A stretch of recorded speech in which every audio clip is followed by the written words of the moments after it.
ಶ್ರೀ ಸೂರ್ಯ ಪಂಚರ ಸ್ತೋತ್ರಂ. ಓಂ ಉದಯಗಿರಿಮುಪೇತಂ ಭಾಸ್ಕರಂ ಪದ್ಮಹಸ್ತಂ ಸಕಲ ಭುವನ ನೇತ್ರಂ ರತ್ನರಂಜೂಪಮೇಯೋ ತಿಮಿರಕರಿಮೃಗೇಂದ್ರಂ ಬೋಧಕಂ ಪದ್ಮಿನೀನಾ ಸುರವರಮಭಿವಂದ್ಯಂ ಸುಂದರಂ ವಿಶ್ವದೀಪೋ. ಓಂ ಶಿಖಾಯಾಂ ಭಾಸ್ಕರಾಯ ನಮಃ ಲಲಾಟೆ ಸೂರ್ಯಾಯ ನಮಃ ಭ್ರೂಮಧ್ಯೆ ಭಾಣವೇ ನಮಃ ಕರ್ಣಯೋಃ ದಿವಾಕರಾಯ ನಮಃ ನಾಸಿಕಾಯಾಂ ಭಾಣವೇ ನಮಃ ನೇತ್ರಯೋಃ ಸವಿತ್ರೇ ನಮಃ ಮುಖೇ ಭಾಸ್ಕರಾಯ ನಮಃ ಓಷ್ಟಯೋಃ ಪರ್ಜನ್ಯಾಯ ನಮಃ ಪಾದಯೋಃ ಪ್ರಭಾಕರಾಯ ನಮಃ. ಓಂ ಗ್ರಾಂ ಗ್ರೀಂ ಗ್ರೂಂ ಗ್ರೈಂ ಗ್ರೌಂ ಗ್ರಹ. ಓಂ ಹಂಸಾಂ ಹಂಸೀಂ ಹಂಸೂಂ ಹಂಸೈಂ ಹಂಸೌಂ ಹಂಸಃ. ಓಂ ಸತ್ಯತೇಜೋಜ್ವಲಜ್ವಾಲಾಮಾಲಿನೇ ಮಣಿಕುಂಭಾಯ ಹುಂ ಫಟ್ ಸ್ವಾಹಾ. ಓಂ ಸ್ಥಿತಿರೂಪಕಕಾರಣಾಯ ಪೂರ್ವಾದಿಗ್ಭಾಗೇ ಮಾಂ ರಕ್ಷತು. ಓಂ ಬ್ರಹ್ಮತೇಜೋಜ್ವಲಜ್ವಾಲಾಮಾಲಿನೇ ಮಣಿಕುಂಭಾಯ ಹುಂ ಫಟ್ ಸ್ವಾಹಾ. ಓಂ ತಾರಕ ಬ್ರಹ್ಮರೂಪಾಯ ಪರಯಂತ್ರ ಪರತಂತ್ರ ಪರಮಂತ್ರ ಸರ್ವ ಉಪದ್ರವನಾಶನಾರ್ಥಂ ದಕ್ಷಿಣ ದಿಗ್ಭಾಗೇ ಮಾಂ ರಕ್ಷತು. ಓಂ ವಿಷ್ಣುತೇಜೋಜ್ವಲಜ್ವಾಲಾಮಾಲಿನೇ ಮಣಿಕುಂಭಾಯ ಹುಂ ಫಟ್ ಸ್ವಾಹಾ. ಓಂ ಪ್ರಚಂಡಮಾರ್ತಾಂಡ ಉಗ್ರತೇಜೋರೂಪಿಣಿ ಮುಕುರವರ್ಣಾಯ ತೇಜೋವರ್ಣಾಯ ಮಮ ಸರ್ವರಾಜಸ್ತ್ರೀ ಪುರುಷವಶೀಕರಣಾರ್ಥಂ ಪಶ್ಚಿಮ ದಿಗ್ಭಾಗೇ ಮಾಂ ರಕ್ಷತು. ಓಂ ರುದ್ರತೇಜೋಜ್ವಲಜ್ವಾಲಾಮಾಲಿನೇ ಮಣಿಕುಂಭಾಯ ಹುಂ ಫಟ್ ಸ್ವಾಹಾ. ಓಂ ಭವಾಯ ರುದ್ರರೂಪಿಣಿ ಉತ್ತರ ದಿಗ್ಭಾಗೇ ಸರ್ವಮೃತ್ಯೋಪಶಮನಾರ್ಥಂ ಮಾಂ ರಕ್ಷತು. ಓಂ ಅಗ್ನಿತೇಜೋಜ್ವಲಜ್ವಾಲಾಮಾಲಿನೇ ಮಣಿಕುಂಭಾಯ ಹುಂ ಫಟ್ ಸ್ವಾಹಾ. ಓಂ ತಿಮಿರತೇಜಸೇ ಸರ್ವರೋಗನಿವಾರಣಾಯ ಊರ್ಧ್ವದಿಗ್ಭಾಗೇ ಮಾಂ ರಕ್ಷತು. ಓಂ ಸರ್ವತೇಜೋಜ್ವಲಜ್ವಾಲಾಮಾಲಿನೇ ಮಣಿಕುಂಭಾಯ ಹುಂ ಫಟ್ ಸ್ವಾಹಾ. ಓಂ ನಮಸ್ಕಾರಪ್ರಿಯಾಯ ಶ್ರೀ ಸೂರ್ಯನಾರಾಯಣಾಯ ಅಧೋ ದಿಗ್ಭಾಗೇ ಸರ್ವಾಭೀಷ್ಟಸಿದ್ಧ್ಯರ್ಥಂ ಮಾಂ ರಕ್ಷತು. ಮಾರ್ತಾಂಡಾಯ ನಮಃ ಬಾಣವೇ ನಮಃ ಹಂಸಾಯ ನಮಃ ಸೂರ್ಯಾಯ ನಮಃ ದಿವಾಕರಾಯ ನಮಃ ತಪನಾಯ ನಮಃ ಭಾಸ್ಕರಾಯ ನಮಃ ಮಾಂ ರಕ್ಷತು. ಮಿತ್ರರವಿ ಸೂರ್ಯ ಬಾಣುಕ ಕಪೂಜ ಕಿರಣ್ಯ ಗರ್ಭ ಮರೀಚ್ಯಾದಿತ್ಯ ಸವಿತರ್ಕ ಭಾಸ್ಕರೇಭ್ಯೋ ನಮಃ ಶಿರಸ್ಥಾನೇ ಮಾಂ ರಕ್ಷತು. ಓಂ ಸೂರ್ಯಾದಿನವಗ್ರಗೇಭ್ಯೋ ನಮಃ ಲಲಾಟಸ್ಥಾನೇ ಮಾಂ ರಕ್ಷತು. ಧರಾಯ ನಮಃ ಧ್ರುವಾಯ ನಮಃ ಸೋಮಾಯ ನಮಃ ಅಥರ್ವಾಯ ನಮಃ ಅನಿಲಾಯ ನಮಃ ಅನಲಾಯ ನಮಃ ಪ್ರತ್ಯೂಷಾಯ ನಮಃ ಪ್ರತಾಪಾಯ ನಮಃ ಮೂರ್ಧ್ನಿಸ್ಥಾನೇ ಮಾಂ ರಕ್ಷತು. ವೀರಭದ್ರಾಯ ನಮಃ ಗಿರೀಶಾಯ ನಮಃ ಶಂಭವೇ ನಮಃ ಅಜೈಕಪದೇ ನಮಃ ಅಗಿರ್ಬುಧ್ನೇ ನಮಃ ಪಿನಾಕಿನೇ ನಮಃ ಭುವನಾದೀಶ್ವರಾಯ ನಮಃ ದಿಶಾಂತಪತಯೇ ನಮಃ ಪಶುಪತಯೇ ನಮಃ ಸ್ಥಾಣವೇ ನಮಃ ಭವಾಯ ನಮಃ ಲಲಾಟಸ್ಥಾನೇ ಮಾಂ ರಕ್ಷತು. ಧಾತ್ರೇ ನಮಃ ಅಂಶುಮತೆ ನಮಃ ಪೂಷ್ಣೇ ನಮಃ ಪರ್ಜನ್ಯಾಯ ನಮಃ ವಿಷ್ಣವೇ ನಮಃ ನೇತ್ರಸ್ಥಾನೇ ಮಾಂ ರಕ್ಷತು. ಅರುಣಾಯ ನಮಃ ಸೂರ್ಯಾಯ ನಮಃ ಇಂದ್ರಾಯ ನಮಃ ರವಯೇ ನಮಃ ಸುವರ್ಣರೇತಸೇ ನಮಃ ಯಮಾಯ ನಮಃ ದಿವಾಕರಾಯ ನಮಃ ಕರ್ಣಸ್ಥಾನೇ ಮಾಂ ರಕ್ಷತು. ಅಸಿತಾಂಗಭೈರವಾಯ ನಮಃ ರುರುಭೈರವಾಯ ನಮಃ ಚಂಡಭೈರವಾಯ ನಮಃ ಕ್ರೋಧಭೈರವಾಯ ನಮಃ ಉನ್ಮತ್ತಭೈರವಾಯ ನಮಃ ಭೀಷಣಭೈರವಾಯ ನಮಃ ಕಾಳಭೈರವಾಯ ನಮಃ ಸಂಗಾರಭೈರವಾಯ ನಮಃ ಮುಖಸ್ಥಾನೇ ಮಾಂ ರಕ್ಷತು.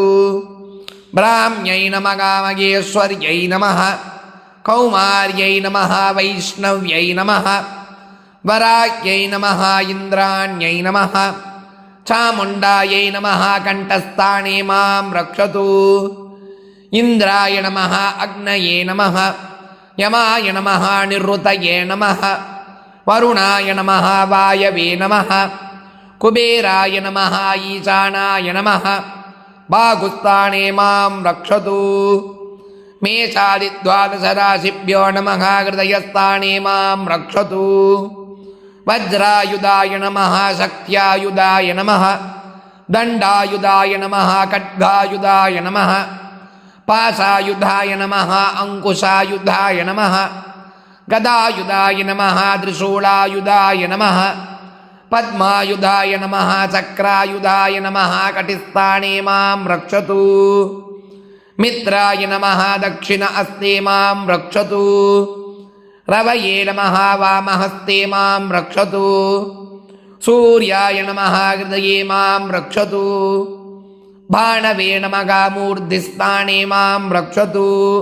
ಖಗಾಯ ನಮಃ ದಕ್ಷಿಣಪಾದೇ ಮಾಂ ರಕ್ಷತು. ಪೂಷ್ಣೇ ನಮಃ ವಾಮಪಾದೇ ಮಾಂ ರಕ್ಷತು. ಹಿರಣ್ಯಗರ್ಭಾಯ ನಮಃ ನಾಭಿಸ್ಥಾನೇ ಮಾಂ ರಕ್ಷತು. ಮರೀಚಯೇ ನಮಃ ಕಂಠಸ್ಥಾನೇ ಮಾಂ ರಕ್ಷತು. ಆದಿತ್ಯಾಯ ನಮಃ ದಕ್ಷಿಣಚಕ್ಷುಷಿ ಮಾಂ ರಕ್ಷತು. ಸವಿತ್ರೇ ನಮಃ ವಾಮಚಕ್ಷುಷಿ ಮಾಂ ರಕ್ಷತು. ಭಾಸ್ಕರಾಯ ನಮಃ ಹಸ್ತೆ ಮಾಂ ರಕ್ಷತು. ಅರ್ಕಾಯ ನಮಃ ಕವಚೇ ಮಾಂ ರಕ್ಷತು. ಓಂ ಭಾಸ್ಕರಾಯ ವಿದ್ಮಯೇ ಮಹಾದ್ಯುತಿಕರಾಯ ಧೀಮಹಿ ತನ್ನೋ ಆದಿತ್ಯ ಪ್ರಚೋದಯಾತ್.